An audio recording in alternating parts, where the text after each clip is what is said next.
¡Viva la patria! En el periodo del 2020 al 2024, Ecuador ha estado marcado por la inestabilidad política, las protestas sociales y los desafíos económicos. El gobierno de Lasso inició en el 2020 y enfrentó un descontento por las medidas económicas, desempleo y falta de oportunidades. Después de una muerte cruzada, un joven Daniel Noboa asumiría la presidencia del país, en busca de una recuperación económica, atracción de inversiones y lucha contra la delincuencia, mientras persiste la pobreza, desigualdad y corrupción. Un diálogo nacional busca soluciones y consensos. El 2024 presenta un panorama incierto con miras a las elecciones del 2025. De esta forma comenzamos. Capítulo 5. Un futuro incierto. Amigos, amigas, buenos días, buenas tardes, buenas noches. A la hora que estén escuchando este programa, bienvenidos a Perspectivas Académicas, la evolución política del Ecuador. Nos ubicamos ya en el quinto y último capítulo. Hemos abarcado desde los años 80 hasta prácticamente el 2020. En este capítulo de hoy lo queríamos hacer un poco diferente, queríamos presentar a dos personas, lastimosamente por cuestiones de tiempo y también por cuestiones de extremo de enfermedad que tuvo el otro invitado, no se logró hacer de esta forma. Sin embargo, tenemos un invitado que ya estuvo aquí, específicamente en el primer capítulo, hablando con nosotros acerca de cómo fue la evolución política de los 80 hasta los 90, y hoy día está aquí nuevamente para refrescarnos un poquito la memoria de cómo han ido pasando estos últimos 4 años aquí en el país, en el Ecuador específicamente, y veamos qué podemos sacar de este proceso que hemos tenido a lo largo de estos 5 capítulos. Con ustedes, señoras y señores, estamos con Fernando García, el máster Fernando García. Fernando, ¿cómo estás? Una buena noche. Hola, buenas noches. ¿Cómo estás, Javier? ¿Cómo están, queridos oyentes y televidentes? Bueno, Fernando, un gusto tenerte aquí. Un gusto tenerte aquí. Como no, es siempre un placer estar con una persona que sabe mucho de los temas. Ha sido una persona que les ha gustado mucho los primeros capítulos, entonces te traemos nuevamente, ¿no? Bueno, el día de hoy vamos a arrancar ahora sí con el año 2020, el capítulo anterior que estuvo con nosotros Dariel. Pudimos conversar de lo que fue la evolución política desde el 2010 hasta el 2019, prácticamente 20, es decir, toda la década de lo que fue el correísmo, puro y duro como tal, el gobierno de Rafael Correa, el gobierno de Lenín Moreno, y cómo ya tomamos un poquito de lo que era el gobierno de Guillermo Lasso. Sin embargo, no lo entramos a profundidad. Por favor, vamos a pedir a nuestro invitado que nos contextualice acerca de qué pasa en el 2020 y cómo llega el gobierno del señor Guillermo Lasso. Justamente asoma la figura de Guillermo Lasso. Guillermo Lasso, un banquero de Guayaquil, un hombre de derecha, representante, claro, de las oligarquías del Ecuador, pero todos los presidentes han sido en cierta medida representantes de aquello, así que no le podemos dar eso como un defecto. Sin embargo, con un modelo o un lineamiento bastante claro en su plan político. ¿Cuál era? El de reactivar el país. Todos entran con buenas intenciones. Lastimosamente, la mayoría quedan con esas buenas intenciones. ¿Y por qué? Porque nosotros tenemos que considerar el modelo político que manejamos actualmente. Es un modelo sumamente segmentado. O sea, no puede ser que en un país tan pequeño existan tantos partidos políticos. Que exista una asamblea con una, llamémosle, diversidad política tan grande que ni entre los mismos miembros de un partido pueden ponerse de acuerdo. Entonces, ¿cómo llegar a acuerdos en un país en esas condiciones? Claro, en algún momento cuando se inventó el sistema de democracia actual o cuando se reescribió en la década del año 2010 al 2020 se reescribió esto fue direccionado ya estratégicamente. ¿Para qué? Para que justamente los representantes políticos que lleguen no necesariamente tengan la mayoría. Eso determina que no exista un modelo de gobernabilidad. Si a eso se le suma que existen mecanismos, porque a mí no me cae bien, puedo pedir la destitución o puedo pedir el cese de funciones de algún funcionario. Tenemos alcaldes que no terminan ni su año y ya tienen 5 solicitudes de revocatoria de mandato. O sea, eso genera una inestabilidad política sumamente grande y eso fue transferido precisamente al gobierno de Guillermo Lasso. Si a eso le suma un andamiaje político que existe todavía en el país que corresponde al correísmo, es muy común en el Ecuador todavía entrar hoy día a un estamento público llámese usted a una oficina pública X, y ustedes van a ver todavía fotos de Rafael Correa de presidente ahí. ¿Por qué? Porque existe gente que tiene el correísmo arraigado en su espíritu, en sus gustos y preferencias políticas. ¿Cuántas veces en el Ecuador se ha dado una muerte cruzada? Primera. La primera vez. Claro, O sea, primera ya, vez porque por ese lado, por ese lado imagínate- podemos decir, sí, les agarró de sorpresa, pero ya se decía, o sea, se podía contemplar una muerte cruzada. Sí, pero no pensaron que tenían los pantalones para hacerlo y él les demostró que sí. Ya, Seamos por prácticos. ese lado. Entonces, Ahora, ellos dijeron a él le falta, sus mismos asesores le decían que no lo haga. claro, a eso voy. El momento que Guillermo Lasso anuncia su muerte cruzada como tal, que o sea que dijo, bueno, ya de aquí se acaba la asamblea, muchas gracias, vamos a... Me parece que ¿cuánto tiempo es de gobernación? ¿90 días? Una vez que se da la muestra cruzada, sí, porque Ya. tiene 90 días aproximadamente, de hecho tiene 90 días para llamar a las elecciones y para Claro. que haya la nueva elección. Ya, ok, entonces Guillermo Lasso coge y hace la muerte cruzada, tiene 90 días para gobernar como él mejor le parece, porque obviamente ya solo toma las decisiones de él y también tiene que llamar a un proceso de elección. Ahora, a lo que voy, muchos correístas estaban felices por la decisión de Guillermo Lasso. ¿Tú cómo tomas esto? ¿Guillermo Lasso hizo bien, hizo mal? ¿Debió haberse esperado el tiempo de gobierno de él, que aunque hubiese sido insostenible, obviamente? ¿Tú qué piensas? Guillermo Lasso ya no tenía tiempo de gobierno. Los días de él estaban contados. Recuerda que hubo un juicio político. ¿No? Recuerda más de eso que tenían un montón de acusaciones para seguirle dando. O sea, si él se quedaba, hubiese estado como piñata de fiesta, recibiendo golpe y golpe, y así no se puede gobernar. Bueno, por ese lado tiene razón. Ahora, ¿por qué el correísmo consideraba una victoria? ¿Por qué? Simplemente porque ellos lo que tratan es de demostrar que el país es ingobernable y que los únicos que pueden gobernar el país son ellos. O sea, es lo mismo que se está haciendo ahora con el caso de Novoa. Hablemos de que existió el rumor, que salieron a negarlo, de que por haber dado declaraciones desde la perspectiva de Novoa son correctas con relación a otros presidentes, resulta que ya juicio político, que está loco, que incapacidad mental, incapacidad para gobernar. Claro, tuvieron que salir al paso porque se dieron cuenta que no es tan sencillo. La estructura política, el andamiaje de la democracia en el Ecuador es sumamente complejo. Nosotros tenemos que analizar qué elementos tienen que sumarse para poder destituir a un presidente. Y esos elementos se fueron sumando en el caso de Guillermo Lasso. O sea, primero, ingobernabilidad, porque ya, o sea, si la asamblea te va a bloquear todos los proyectos de ley, no tienes cómo gobernar. Segundo, déficit presupuestario. Tercero, movimientos políticos de oposición, que eran la mayoría en la asamblea. No puedes gobernar sin una asamblea. No es lógico que tú presentes un proyecto y que solo 3 voten por tus proyectos. O sea, es imposible hacer eso. Claro, Entonces siempre necesitas una mayoría. A eso le sumas movimientos indígenas que salían con sus, entre comillas, justas demandas, y una paralización de alrededor de 13 y 15 días, no recuerdo 15 bien, días fueron. que tuvieron congelado el país. O sea, y si a eso le sumas todo el problema de la inseguridad, del narcotráfico que campea en el Ecuador, que bueno, se lo han analizado de manera ligera en algunos de los otros programas, nosotros podemos ver que el país era ingobernable. Y ante eso, lo que quedaba era simplemente la muerte cruzada. Ahora, si nosotros analizamos qué pasa luego de la muerte cruzada, se dan las elecciones y resulta que la asamblea queda con una configuración similar a la anterior. Más del 50% de los asambleístas, entre ellos correístas, son reelegidos. Y claro, no pierde el poder político porque el correísmo es la primera fuerza política del Ecuador, ¿no es cierto? Los que repuntan un poco son los socialcristianos, pero no es que tampoco son una fuerza avasalladora. ¿Y qué necesitan? Necesitan hacer nuevamente los compromisos políticos, los acuerdos políticos, necesitan nuevamente hacer un encuadre para ver cómo podemos salir. Entonces, Ese tipo de cosas es lo que no se logró cortar en la consulta popular. Recordémonos que justamente Lazo hace una consulta que no podía perder. Justo eso iba antes de que continuemos. Guillermo Lazo lanza una consulta popular a mediados de su gobierno como presidente del año, me parece que realizó una consulta popular.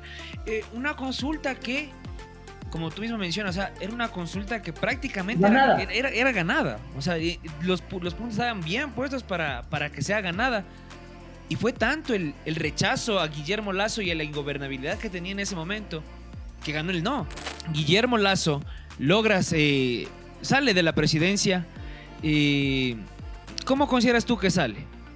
¿Piensas que si lo hubiesen dejado gobernar? Esta es la pregunta. Si lo hubiesen dejado gobernar, ¿crees que hubiese sido un buen presidente? No digo bueno, pero hubiese tenido una presidencia aceptable. O sea, consideremos que el modelo de reforma económica que pretendió implementar no es tan malo. Lastimosamente nosotros en el país no entendemos que hay que ajustarnos. O sea, lo primero que se quiere es tener más derechos y menos obligaciones. Ahora, yo digo, Guillermo Lazo sale manchado, salpicado por la situación de sus familiares, pero sale incluso manchado de cosas que él ni siquiera tenía, no tenía mayor injerencia. El caso, por ejemplo, de la esposa del oficial que fue asesinada dentro del cuartel de policía, que fue un caso, pero yo digo, sí, él está a la cabeza, pero no es que él estaba en la puerta del cuartel y él tenía que estar vigilando eso. O sea, feminicidios en el Ecuador, sin querer minimizar la situación, feminicidios se dan a diario. Pero como este feminicidio fue mediático, todos los medios, las redes sociales y todo, claro, le costó la cabeza a Guillermo, porque fue parte, digamos que fue la cereza del pastel de todos los golpes. Y si a eso le rematamos del asesinato de Fernando Villavicencio, o sea, a él le culparon de todo. Guillermo Lazo sale de la presidencia ya, pero en esos 90 días pasaron muchas cosas. Muchísimas cosas pasaron en esos 90 días. Empezaron a salir nombres nuevos. Entre ellos está Jan Topic, está Luisa González, está Daniel Noboa, te nombro los tres que más sonaron en ese entonces, y también estaban figuras políticas que querían regresar al poder, dígase Álvaro Noboa. Pero antes de pasar a eso, quiero hablar de un tema muy delicado, como es el caso de Fernando Villavicencio, una persona que llegaba, diría yo, que con buena proyección, tal vez no para ganar, pero con una muy buena proyección, Fernando Villavicencio. Fernando Villavicencio debía haber ganado. ¿Por qué? Porque iba a haber una segunda vuelta y en la segunda vuelta ganaba cualquiera que no sea correísta. Exactamente, pero lo que voy es, Fernando Villavicencio iba muy bien encaminado. Pero ¿qué pasa? ¿Qué pasa en este proceso? Lastimosamente hay ese fallecimiento. ¿Ese fallecimiento le pesó al correísmo o no? Esa muerte. Sí y no. Y te explico por qué. Desarrollen. A ver, sí, porque en realidad la gente le cogió, digamos, más odio. Pero le cogió más odio a los que ya les odiaban. ¿No? Yeah. Y no, ¿por qué? Porque le quitaron del camino una piedra en el zapato. Porque si es que así no hubiese ganado Fernando Villavicencio, tenía una serie de carpetas y una serie de casos para seguir atacando al correísmo en el sentido de los actos de supuesta corrupción, malversación de fondos y demás, de que tanto ha hablado. Él tenía suficiente archivo para darles palo por lo menos por unas 2 décadas más. ¿Cómo calificas el gobierno hasta el momento de Daniel Noboa? ¿Sí? ¿Lo ha hecho bien? ¿Lo ha hecho mal? ¿Piensas que se va? Bueno, ya está puesto para otra vez lanzarse como presidente, pero ¿piensas que podría llegar nuevamente al poder? No, sí, ¿por qué? En este momento, darte una opinión es aventurarse. ¿Por qué? Porque él todavía tiene un periodo que recorrer. Y como van las cosas, ¿no es cierto? Con todos los líos que tiene con la asamblea, con su vicepresidenta, cada vez pierde popularidad.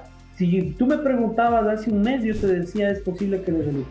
Si me preguntas ahora, te digo, está bien complicado. Si me preguntas en enero, probablemente te diga, no pierdas el tiempo y ándate a la casita, porque lastimosamente cada vez le minan más su imagen. Digo, Pongo ejemplo, ¿no es cierto? Como presidente le consultan qué opina de X, Y mandatario y da su opinión. Que claro, como ellos dicen, es el representante del país, él no tiene por qué opinar de esa manera, que es generarnos conflictos políticos con otras naciones. Discúlpame, o sea, se ve que esos señores jamás han visto a Milei cuando da sus discursos. Y no es que por decir X o Y cosas se ha armado la Tercera Guerra Mundial. Claro. Oye, una consulta aquí, antes de pasar. Hay dos temas muy importantes que quiero topar del gobierno de Daniel Noboa. Lo hablamos de forma muy rapidita para que no nos quedemos con mucho tiempo.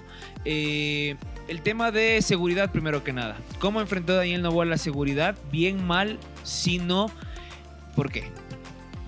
Bien. ¿Por qué? ¿Por qué? Porque es la única manera que tiene de hacerlo. O sea, necesita estados de excepción, que declarar la guerra fue, desde mi punto de vista, fue lo más correcto, porque resulta que ahora los delincuentes tienen más derechos que los civiles. O sea, justo eso decíamos, ¿no? Tú no puedes pensar de que a un delincuente se le encuentre con, ¿qué te digo?, con 50 tacos de dinamita, 2 ametralladoras de 3 revólveres, y el día de mañana resulta que sale libre por falta de pruebas. ¿Por qué? Porque estaba en la casa de él, pero él nunca ha visto eso. O por ejemplo, que le encuentren a un señor que tenía grillete electrónico en una pequeña fiesta con, entre comillas, supuestos narcotraficantes y siga libre. Pero diga el nombre, pues. No, mentira, no dirá de nombre, de Gan. Justo eso te iba a decir. Daniel Noboa denuncia una guerra interna aquí. Hubo un estado de excepción. Los militares salieron a las calles, los policías también. Hubieron muchos arrestos. A mi parecer también fue la forma correcta de actuar. Un tema más del gobierno de Daniel Noboa, que ha sido el más reciente y uno de los más polémicos, visto incluso por la escena internacional. Y ya que mencionaste a México, tu opinión del no es atentado, ¿cuál es la palabra? De la invasión a la embajada. Primero no fue una invasión. ¿Por qué? Según yo, entraron con policías, eso es invasión. A ver, nosotros aclaremos algunas cosas. No soy politólogo, no entiendo de derecho internacional. Sin embargo, lo que sí entiendo es de soberanía. O sea, nosotros tenemos que entender de que si en tu casa va alguien, entra a tu sala y comienza a grafitear las paredes, vos tienes que hacer algo. Mi criterio, ¿no? Y yo estoy casi convencido, ojo que ya como que eso ya se ha aplacado de ese escándalo inicial. ¿Por qué? Porque también los que armaban el escándalo vieron que no están sacando nada de réditos. Me explico. Las demandas internacionales en ninguna le han dado la razón a México. Sí, es verdad. O sea, Ecuador ha ganado en todo afuera. No ganó, pero tampoco perdió. Porque no perder es ganar por Ecuador, porque era una invasión de todos lados. Sí, o sea, porque como dijeron que nos van a votar de la ONU, que nos van a votar de la OEA, que vamos a ser rechazados políticamente, que ya nos vamos a quedar aislados. Mentira. Simplemente hubo una injerencia que ya se venía dando desde hace rato por parte de México hacia la política interna del Ecuador. Porque incluso las declaraciones de AMLO, el presidente de México, no fueron las más acertadas, pero ahí nadie dijo nada. ¿No? Fue también un insulto en contra del presidente ecuatoriano, fue un exabrupto que tuvo. Entonces el presidente ecuatoriano tiene también derecho a tomar las medidas en la medida de la soberanía, porque él tampoco podía dejar de que se le, a puestas de una consulta popular, se le iba a Glass, se le caía el gobierno. Sí, se le caía la encuesta popular, se le caía todo en ese momento. Lo hizo, a mi parecer, debieron haber otras formas de hacerlo. Listo. Fernando, muchas gracias por estar aquí con nosotros en el último capítulo de esta serie que hicimos, ¿no? De perspectivas académicas, la evolución política del Ecuador. Hablamos desde el retorno de la democracia, los años 80, hasta la actualidad. Hemos abarcado todo prácticamente. Ecuador es un país que ha tenido altas y bajas, más bajas que altas. con un cambio de moneda significativo, con un gobierno que demoró prácticamente 14 años en el poder, con una delincuencia que está a flote cada día más aquí en el país, y con personas que lastimosamente no vemos preparadas para el futuro, para gobernar al Ecuador. El país va encaminado hacia un futuro incierto.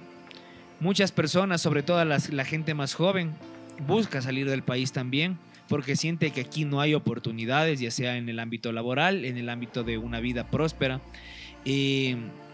Esperamos que, y de aquí, desde el programa, deseamos que haya un cambio y que sea un cambio positivo para el país, ya sea con un lado o con otro. Fernando, te dejo con tu mensaje final para toda la audiencia que te va a estar escuchando en el podcast.